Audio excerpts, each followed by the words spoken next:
Hi kids, story time again. కథా సమయము. కథ చెప్పే ముందు నేను మీకు ఒక చిన్న పాట, తర్వాత దసరా శుభాకాంక్షలు చెప్పాలి. మీకు అందరికీ కూడా దసరా శుభాకాంక్షలు. మీరందరూ కూడా సెలబ్రేట్ చేసుకుంటూ ఉంటారని అనుకుంటున్నాను.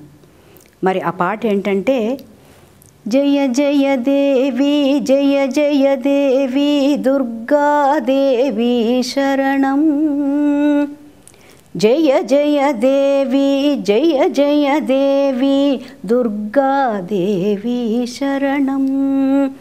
జయ జయ దేవి జయ జయ దేవి దుర్గాదేవి శరణం. జయ జయ దేవి జయ జయ దేవి దుర్గాదేవి శరణం. కనక దుర్గాదేవి శరణం. ఈ పాట ఇంకా ఉంది పిల్లలు, కానీ ఎందుకు పాడానంటే ఇది ఇవాళ నేను చెప్పబోయే కథ దుర్గాదేవి గురించి. మహిషుడు అనేటువంటి రాక్షసుణ్ణి మర్దించి చంపి వాడి అహాన్ని అణచి దుష్ట కార్యక్రమాలకి ఒక ఎండ్ పెట్టినటువంటి మహాశక్తి స్వరూపిణి అయినటువంటి అమ్మవారి యొక్క కథ. మరి కథ స్టార్ట్ చేయనా నేను? పిల్లలు, ఆ మహిషాసురుణ్ణి చూస్తున్నారా మీరందరూ కూడా? వాడి రూపంలోనూ వాడు నుంచున్న పద్ధతిలోనూ ఎంత అహంకారం కనిపిస్తుందో చూసారా? ఈ మహిషుడు అనేటువంటి రాక్షసుడు బ్రహ్మ గురించి తపస్సు చేశాడు పిల్లలు. ఎందుకంటే బ్రహ్మ ఈజీగా సులభ సాధ్యుడు అన్నమాట, వరాలన్నీ ఇచ్చేస్తూ ఉంటాడు. సో తపస్సు చేస్తే బ్రహ్మ ప్రత్యక్షమయ్యాడు. చూడండి బ్రహ్మ ఎలా నుంచున్నాడో, అడుగుతున్నాడు. చూస్తున్నారా ఎంత గర్వంగా పెట్టాడో మొహం? చూసారా? నేను కనుక తపస్సు చేశాను, నేను తపస్సు చేస్తే బ్రహ్మ రాకుండా ఉంటాడా అని బ్రహ్మని ఒక వరం అడుగుతున్నాడు. అది ఏమిటంటే, నన్ను ఏ మనిషి కూడా, అంటే ఏ మగవాడు కూడా నన్ను చంపడానికి వీల్లేదు, అసలు నేను చావకూడదు అని ముందు వరం అడిగాడు. అంటే బ్రహ్మ అన్నాడు, పిచ్చివాడా, మనిషే పుట్టాక చావకుండా ఉంటారా ఎవరన్నా? రాక్షసుడైనా మనిషి అయినా ఎవరైనా చావాల్సిందే కదా, నీకు చావు తప్పదు కానీ కోరుకో అన్నాడు. అంటే నాకు మగవాడితో చావు ఉండకూడదు, మనిషితో చావు ఉండకూడదు అన్నాడు. ఓకే అన్నాడు పిల్లలు. సరే నీకు వరం ఇచ్చేసాను, పట్టుకుపో అన్నాడు. పిల్లలు, మనం చచ్చిపోం కదా అని ఆ వరాన్ని నెత్తి మీద పెట్టుకుని ఇంకా విజృంభించాడు పిల్లలు. ఎలాగంటే యాగము యజ్ఞము చేసుకున్నటువంటి మునులని, వాళ్ళు చేస్తున్న తపస్సుని, వాళ్ళు ఉన్నటువంటి స్థలాలని, వాళ్ళ కుటీరాలని నాశనం చేయడం, మనుషులకి భూమి మీద అనేక రకమైన కష్టాలను కలిగించడంతో పాటు ఎక్కడికి వెళ్ళాడు తెలుసా పిల్లలు? ఏకంగా ఇంద్రుడి దగ్గరికి వెళ్ళిపోయాడు. ఇంద్రుడిని ఓడించేశాడు, సామ్రాజ్యాన్ని తీసుకున్నాడు, కూర్చున్నాడు అక్కడ. దాంతో తృప్తి పడలే. ఎక్కడికి వెళ్ళాడు? అబ్బో, పర్యటన, నాగలోకం, వరుణలోకం, అన్ని లోకాలకి వెళ్ళాడు. ఆఖరికి సముద్రంలో లోపల కింద ఉన్నట్టు జంతురాశులను కూడా, వాటిని కూడా హింసించడం మొదలెట్టాడు. అప్పుడు ఇక దేవతలందరూ కూడా ఇంద్రుణ్ణి రాజుగా ముందు పెట్టుకుని గబగబా పరిగెత్తుకుంటూ శివయ్య దగ్గరికి వెళ్ళారు, విష్ణుమూర్తి దగ్గరికి వెళ్ళారు, మళ్ళీ బ్రహ్మ దగ్గరికి వెళ్ళారు. ఏమిటయ్యా, బ్రహ్మన ముందు అన్నారు, ఇలాంటి వరం ఇచ్చామేమిటయ్యా నువ్వు, వరం ఇచ్చేటప్పుడు చూసుకోవద్దు, దుష్టులకు వరం ఇచ్చేయడమేనా అంటే బ్రహ్మ సారీ చెప్పుకున్నాడు. సరే మరి వీడిని ఖండించాలి ఎలాగా అంటే బ్రహ్మ విష్ణు మహేశ్వరులు ముగ్గురు కూడా అనుకున్నారు, మరి మన వల్ల కాదులే, మనం ఏం చేద్దామంటే మన తేజస్సునంతా కలిపి ఒక స్త్రీ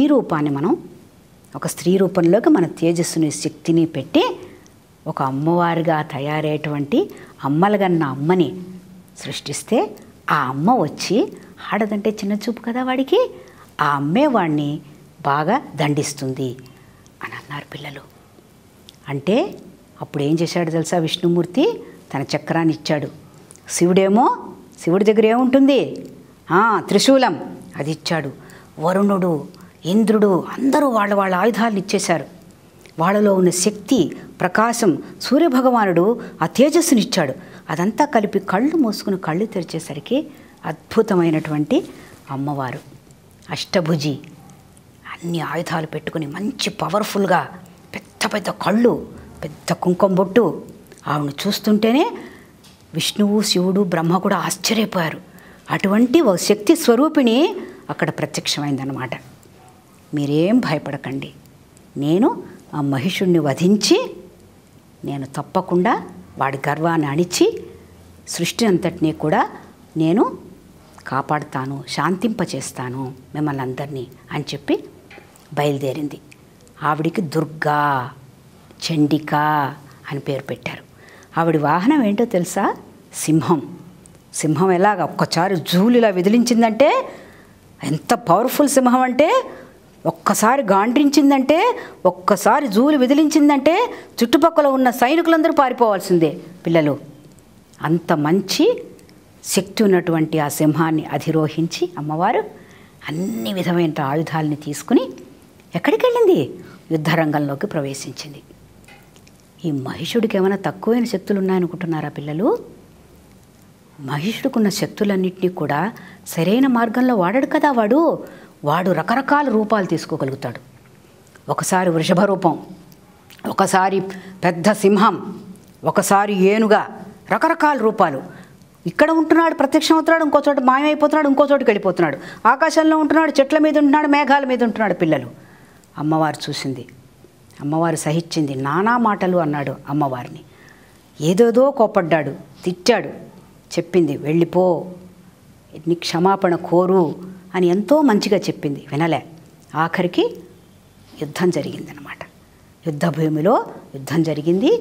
ఆ యుద్ధంలో ఆ మహిషుణ్ణి ఆవిడ చంపేసింది. 9 రోజులు పిల్లలు యుద్ధం జరిగింది. 10వ రోజున ఆవిడ ఏం చేసింది? వాణ్ణి ఎప్పుడైతే చంపిందో పూల వర్షం కురిసింది అమ్మవారి మీద. పూల వర్షం కురిసి ప్రశాంతత ఏర్పడింది. అందరూ ప్రజలు కూడా జేజేలు చెప్పారు, అందరూ సంతోషపడ్డారు. మీ భాషలో చెప్పాలంటే పిల్లలు, మీకు కూడా క్లాసులో ఏదైనా సక్సెస్ వస్తే మీకేం ఎలా చూపిస్తారు? మీ క్లాస్మేట్స్ అందరూ చప్పట్లు కొడతారు కదా, అలాగే జయ జయధ్వానాలు చేశారనమాట. ఆమెను స్తుతించారు, పాడారు. పిల్లలు, ఈ కథలోంచి మీరు ఎదుగుతున్న పిల్లలుగా తెలుసుకోవడానికి అనేక విషయాలు ఉన్నాయి. ఒకటి ఏమిటంటే, ఎప్పుడు మనం ఒక పని చేస్తున్నప్పుడు మనం ఒక్కళ్ళమే చేసే పనులు కొన్ని ఉంటాయి పిల్లలు. ఒక్కొక్కసారి మనం పక్క వాళ్ళ దగ్గర నుంచి కూడా సహాయం తీసుకోవాల్సి వస్తుంది. వాళ్ళలో ఉన్న శక్తి సామర్థ్యాలను కూడా అమ్మవారు ఎలా గుర్తించింది? అమ్మవారు ఒక్కతి చేయలేదా? చేయగలుగుతుంది. అయినా కూడా ఆవిడ బ్రహ్మ విష్ణు మహేశ్వరుల సహాయం తీసుకుని ఒక శక్తి స్వరూపిణిగా ఎలా ఏర్పడిందో, ఎలా యుద్ధం చేసి మహిషుణ్ణి చంపిందో, అలాగే మీరు కూడా పిల్లలు సమయం వచ్చినప్పుడు మీకేమైనా కొద్దిగా ఇబ్బంది కలిగినప్పుడు మీ స్నేహితుల నుంచి, తల్లిదండ్రుల నుంచి సహాయాన్ని అర్థించాలి, అడగాలి, మొహమాట పడకూడదు. నెంబర్ 1. నెంబర్ 2, ఎప్పుడైనా ఎక్కడైనా చెడు జరుగుతుంటే, తప్పులు ఎవరన్నా చేస్తుంటే ముందు మనం ఏం చేయాలి? మనం తప్పు చేయకుండా ఉండాలి. నెంబర్ 1. నెంబర్ 2, మీ స్నేహితులు కానీ ఎవరన్నా చేస్తుంటే చెప్పాలి. ఓకేనా? మరి నాకేమిటి ఇష్టం అంటే, మీరు ఏం చేయాలని ఉంటుందంటే, అమ్మవారి బొమ్మలు ఎక్కడ పడితే అక్కడ కనిపిస్తూ ఉంటాయి కదా. ఇక్కడ మాకు భారతదేశంలో విగ్రహాలను కూడా పెట్టి ఆరాధిస్తూ ఉంటారు పిల్లలు. 9 రోజులు కూడా అమ్మవారి విగ్రహం పెట్టి ఆరాధించి విజయదశమి నాడు తీసుకెళ్ళి నదిలో కానీ సముద్రంలో కానీ కలుపుతూ ఉంటారు. అట్లాంటి ప్రతిమలు కనుక మీరు చూస్తుంటే చక్కగా ఒక పెయింటింగ్ వేసి కలర్స్ ఇచ్చి దాని గురించి మీరు తెలుగులో కానీ ఇంగ్లీష్లో కానీ చక్కగా రాసి ప్రజెంట్ చేస్తారా? నచ్చిందా మీకు కథ? Okay, bye.